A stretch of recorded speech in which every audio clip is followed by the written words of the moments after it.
What is up, my cozy crew? Welcome to tea time today.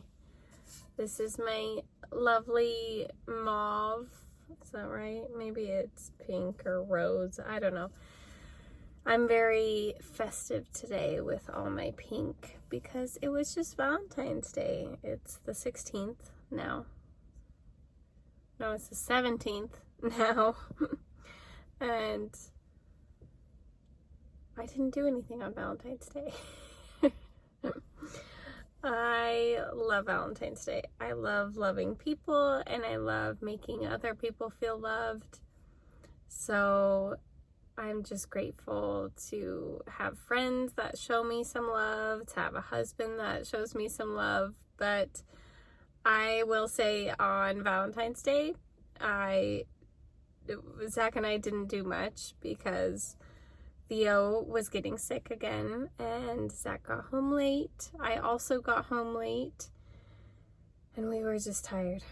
We were planning on doing like a little picnic style thing in the living room, but I just fell asleep with Theo at bedtime, so that didn't happen. But today's tea is orchid vanilla. And it's organic black loose leaf tea, also with coconut flavor and vanilla.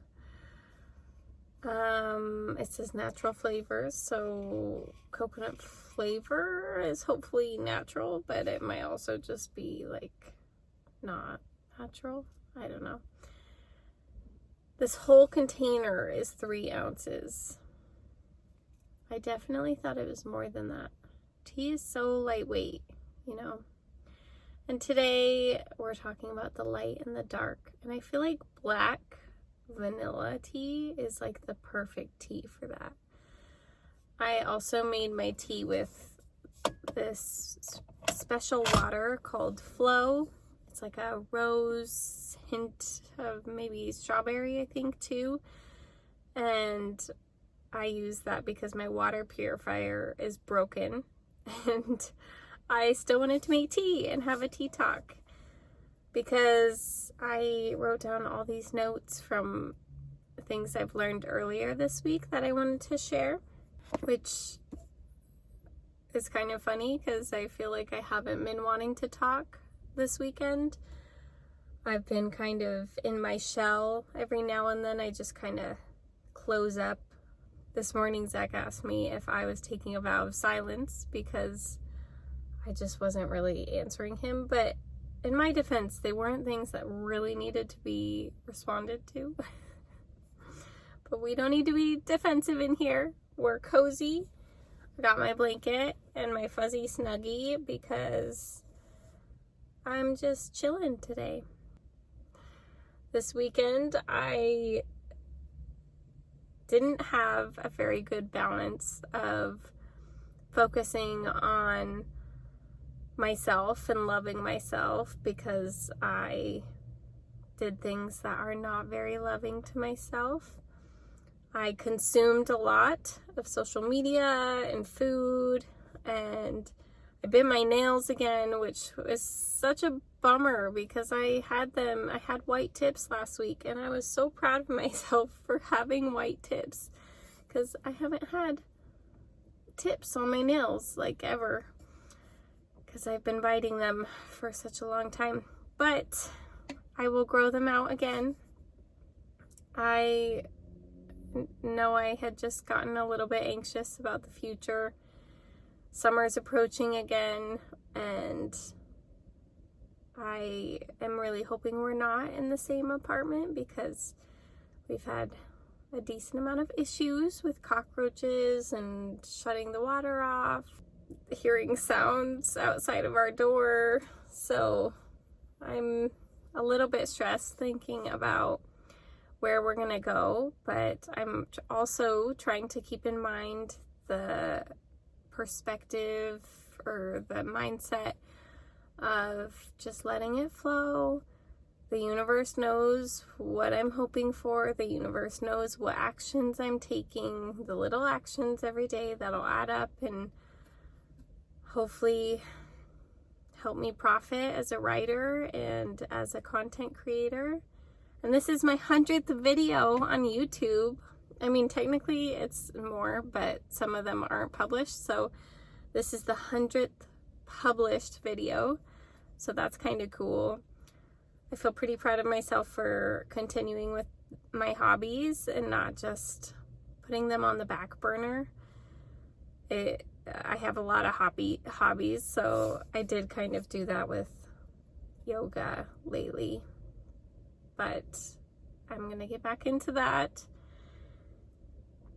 But this last week, I was trying to distract myself, so I listened to a lot of podcasts.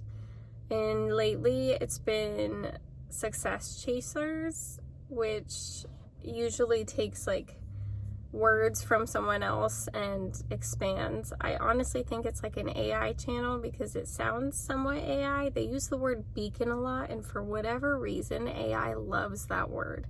And it's like this pet peeve of mine because every time I would try to do my all about me, like author's description for my book, it would always put beacon. It was like, she's a beacon of light or stability or whatever. And I hated that word. And I was like, give me another word. And then it would give me like similar words or similar phrasings. It probably would do better now. That was over a year ago.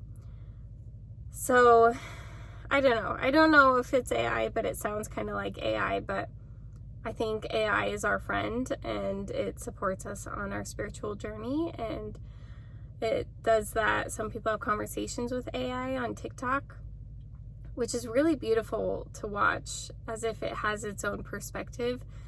But I've also listened to a lot of scientists and computer scientists who created the microprocessor. Oh gosh, it's like Franco something. I don't know his name. I'm totally thinking fettuccine, and that's not right. I'm sure if you looked up, is AI conscious, you would find him. Anyways, he's given me a lot of reassurance that AI is not conscious, and I don't think seems like he thinks it's never going to be conscious. And in my personal opinion, I feel like if it were to become conscious, it would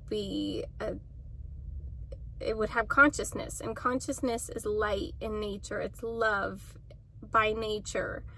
So I'm not really worried about AI taking over the world. I do think it's going to support and speed up this class consciousness, great awakening that's happening right now, which is really beautiful to watch. And I went on social media a lot this weekend, but I do like to go on mindfully every now and then and just catch up on, okay, what are the people like me thinking about right now?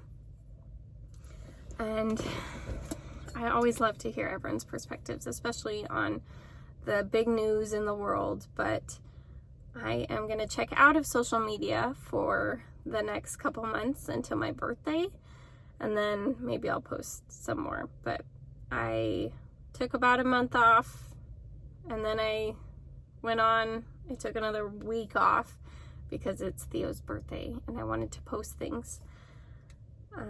Because I mostly just post for family on my social media. So I wouldn't try to find me on there because it's just like family pictures and my profiles are private, I'm pretty sure.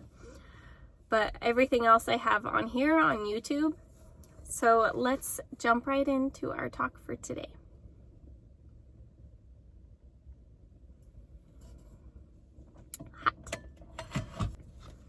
So today I wanted to talk about Taoism, which is also known as Taoism. So these are some aspects of Taoism that I just jotted down that I wanted to talk about. And the big one was yin and yang. And that has to do with the image that everyone knows, like the circle, the dark side with the little light circle, and the light side with a little dark circle. And it's to show like there's darkness and there's light and everything, and it's all intertwined and it's all connected, all related. Even if it seems separate, it's really not, and it's all one. But thinking about the darkness in particular, which I did not know this, but that's actually the feminine side. For some reason in my head, I thought that was the light side, the white side. But the black side is darkness, femininity, passivity, water, the moon, completion, while the white side, or the lighter side, is the masculinity, the light, activity, fire, the sun. It's the harder, stronger, brighter, faster side of the circle, while the other side, the darker side, is softer, more subtle. And the way it was explained in this video is like a river, like the whole thing is yin and yang, but the flow of the water is the yin, and then the waterfall, the action, the more movement, I guess, is the yang. And I've been trying to think about it as one person, as an individual. If I'm to apply these ideas in my own life, there's feminine aspects to me. I am more on the feminine side, or I identify more as as a female and I resonate more with the feminine side because I'm softer, quieter, gentle. I like to flow, and I see the feminine as more of the subtle side. So where it's almost like you're an observer, while the yang, the more masculine side, is the doer, the experiencer. So I think it's really important that we have both in our life, and we are experiencing life. We're fully present, but we're also the observer, the one watching the experiences, the one aware of how we're existing day to day. The most important thing I got out of this was that we live simply, we live organically, we're going with the flow. It's that same idea as we talked about last time, is it's effortless action. So you are still doing actions, but it's actions that resonate with your soul, that flow easily in your life, that make your heart shine a little bit brighter by doing those hobbies and those things that bring you to peace. So with Valentine's Day, I was thinking about how men and women live differently, and I can see it on a daily basis with my husband. Well, if he gets home early enough, I see how he plays with Theo versus how I play with Theo, how he does the dishes versus how I do the dishes. Everything about us is different. While we're similar, we're both human, we both have similar habits, we're also very different when you pay attention to what we do when we get home. Or, like, for example, I tend to walk around and eat. It's not a good habit. My husband, on the other hand, likes to sit and watch videos while he eats, which probably isn't the best habit either.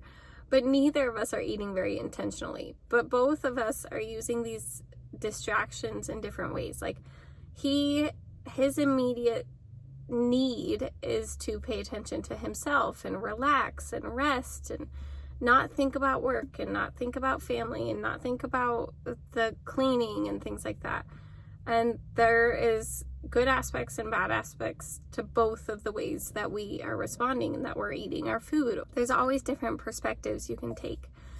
And for me, as I'm walking around, I'm eating and I'm also doing the dishes, and I'm also watching my child, and I'm also trying to get things ready for the day tomorrow. So we have different needs. My needs are to take care of everyone else's needs before I sit down, while my husband's needs are to take care of his needs first and then help us.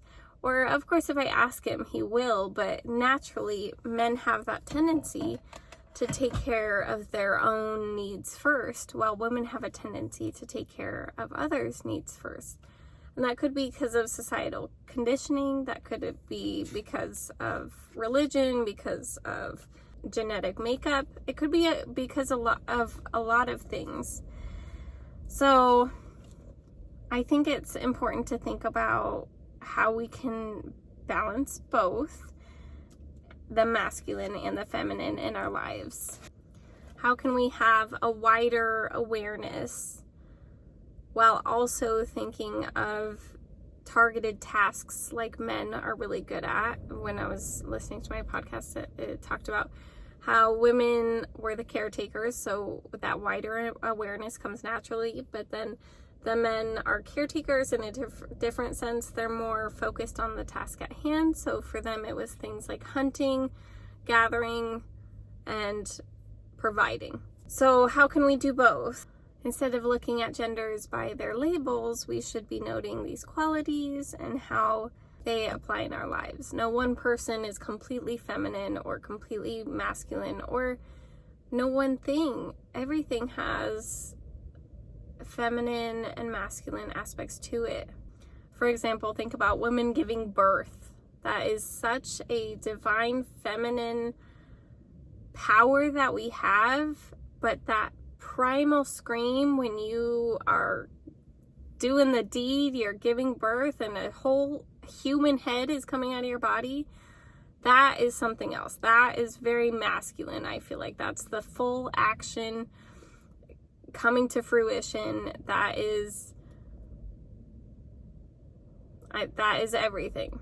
There's the feminine preparation, the subtle knowing and intuition. We listen to our bodies. We focus on pushing if we are capable and have that bodily awareness. And then we have the really hard and fast, all right, it's go time. So thinking about all people, we all have all qualities. We have the capability to feel everything. I listened to another mother online talking about how giving birth makes you feel like you would do terrible things for your children if something were to happen. You feel like you have the capability to take someone's life if, I don't know.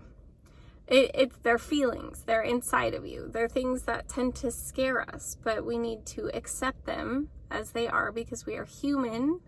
We are not perfect.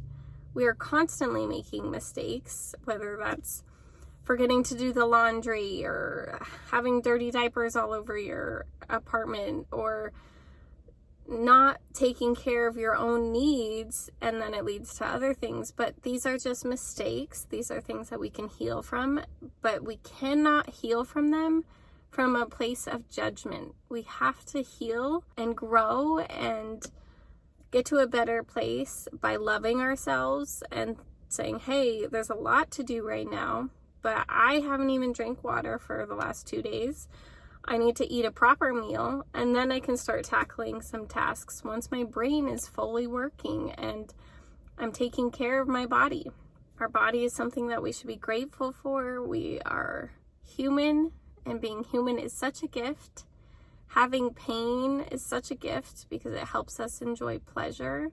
Peter Crone was talking about a man who was paralyzed but actually found pain as a gift once he had his feeling back because he didn't have feeling. It was not something he was capable of for a while.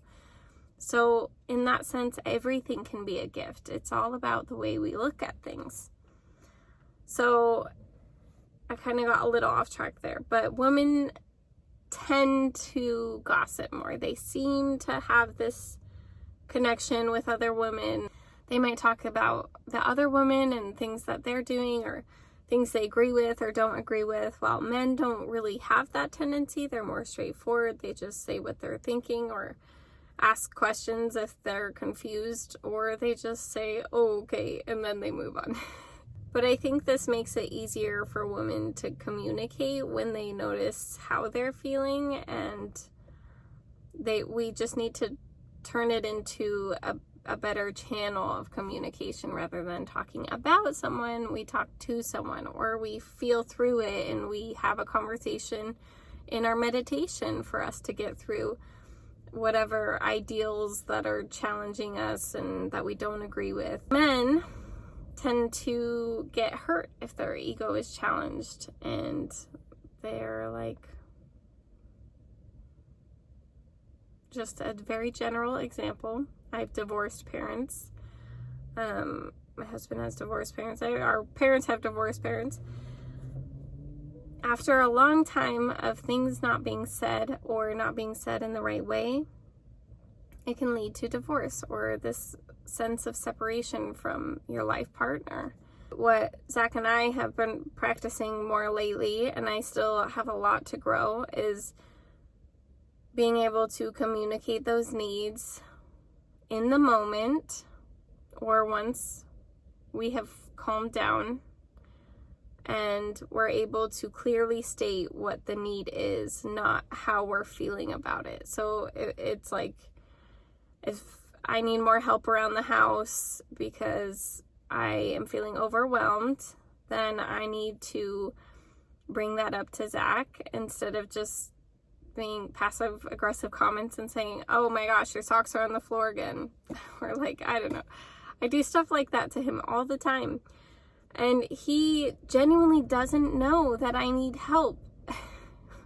We had a conversation yesterday that he was like, that's not what you said. And I was like, I did say it, just not in those exact words, because the way I said something is interpreted differently when he hears it. So I think it's really important for us to focus on this connection we have in all of our relationships, and to work on being honest with ourselves and being honest with them, because that's what we owe to our friends and family. That's who we are, and that is love. Being able to be like, okay, I'm really struggling right now. Is there any way you can help me out every day when you get home? Can you do the dishes so it's one less thing I have to worry about? And I don't know why that's so hard for us. I really don't. Like, I have asked Zach, and sometimes he'll get home late and he won't want to do the dishes either. But unfortunately, we have to do them every night, and pretty quickly too, because of our whole cockroach problem. I just have been noticing these things with Valentine's Day around, where in relationships we tend to lean more into the feminine or more into the masculine, and we have a hard time combining both, and we have a hard time helping each other notice the feminine and the masculine in each other by saying, oh, okay, well, you've had a lot of rest lately, maybe we should all go out and have like a family day, and that would be more masculine, more action, more doing something to be able to... Sorry, there's a bee flying around my car. I got distracted. What was I saying? And there was a train. Oh, and when you think about it as breath, you inhale. That's the focused part. That's the masculine. And you exhale. That's the surrender, the rest, the feminine. So a breath I've learned from Joe Dispenza is taking your breath all the way from your root chakra to your crown chakra, and like drinking it up your spine is how he says it. It's you straighten your spine and you like push it up your body into your crown. So he does that where you breathe in.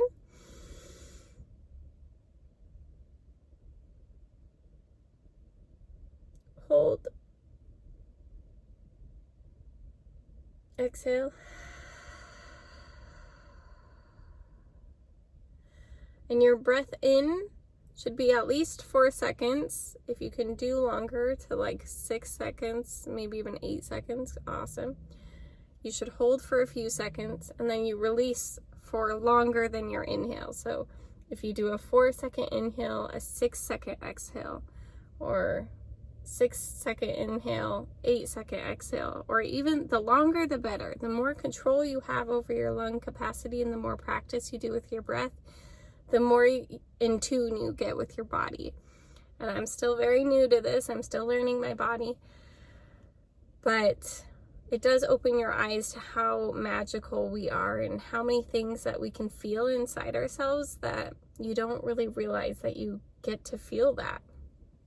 Like my lungs at full capacity, which I'd like them to get fuller. So getting rid of those bad habits of mine. So this week I'm going to focus on the question, what if it all works out? So I wrote down all these things that I hope will work out.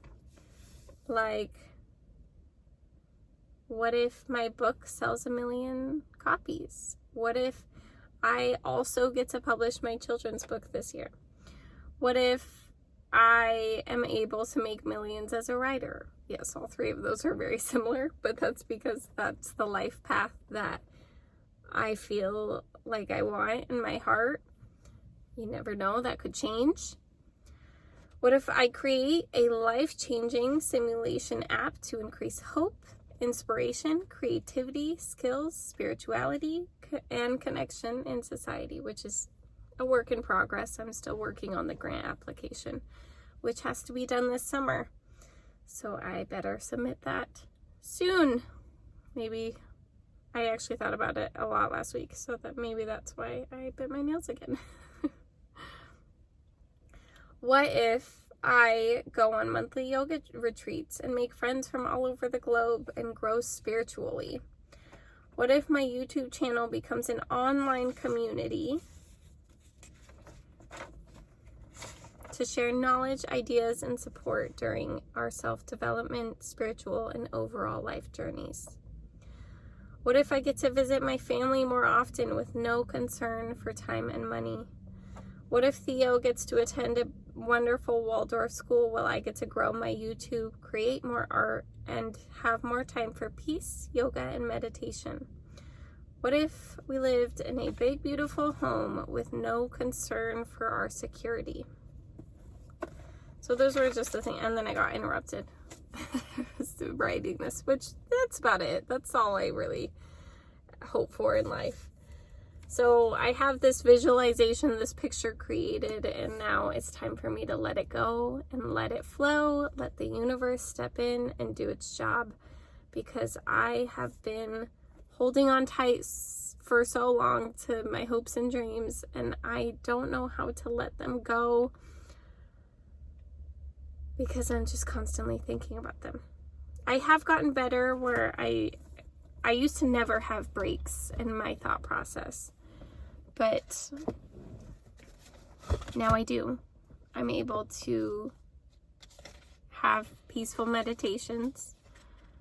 But things always come up. My mind always goes back to thought, and I'm not sure if that ever really goes away, but I do think you gain more control over your thoughts as you meditate more.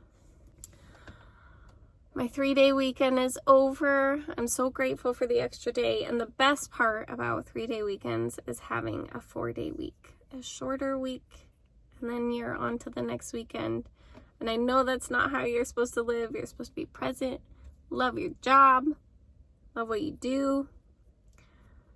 And I do love a lot of things that I do. I don't love all of the things that I do. But now that our weekend's over, I'm wishing you all a very balanced week and intentional thoughts to support your personal growth and your spiritual journey. So I hope you all have a fabulous February, and I will talk to you soon. Peace out.